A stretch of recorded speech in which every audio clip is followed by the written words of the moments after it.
อ๋อติดถูกอยู่ใส่นี่อยู่ใส่นี่พี่แล้ว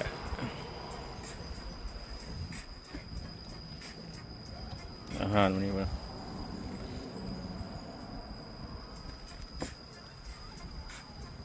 สดคือเก่าคนนี้ ตาม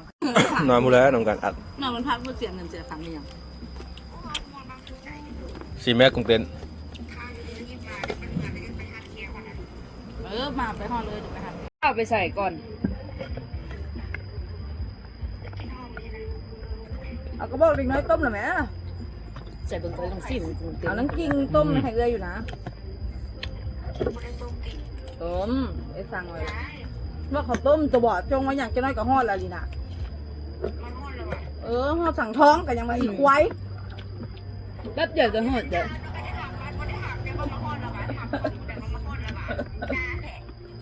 จ้าครั้งแรกเลยได้คอยกินกุ้งเต้นขอบคุณค่ะขอบคุณค่ะยังบ่อยากเบิ่งหน้าเขาแล้วนะไปซื้อแสนปลาย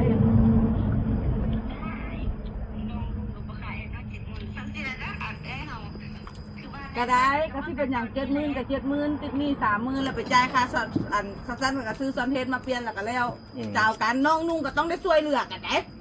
บ่ช่วยกันตอนนี้คือบ่ลิ้นน้ำกันได้ได้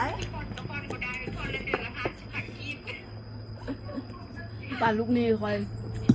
ขอพรมือละแสน พอผ่อนยัง พรนี้ อันนี้มือละแสนก็ดีดีก็พอได้เลยนี่ มีทั้ง10 ล้าน 10 ล้านประเด็นที่หมดวะยุ่ง มือละแสนกันมือจ่ายมือบ่จ่ายอีก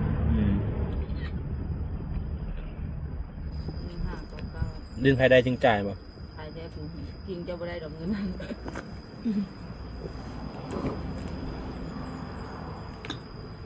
คิดว่าติ บุญยาของคอยบุญยาของคอยบุญคอยกันแซ่บเลย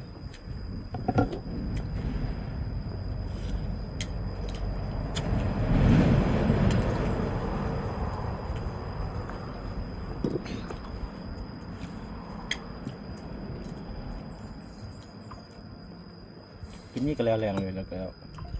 แรงเลย แล้วก็กินไหม ย่างอย่างเนาะอิ่มตอนนี้เราก็อยู่ก่อนนะเดี๋ยวนี้นะ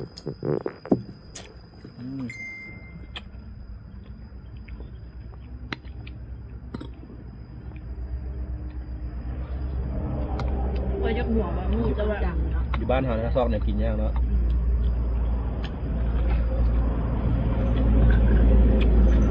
เจ้าลองซิมปรุงเต็มไหม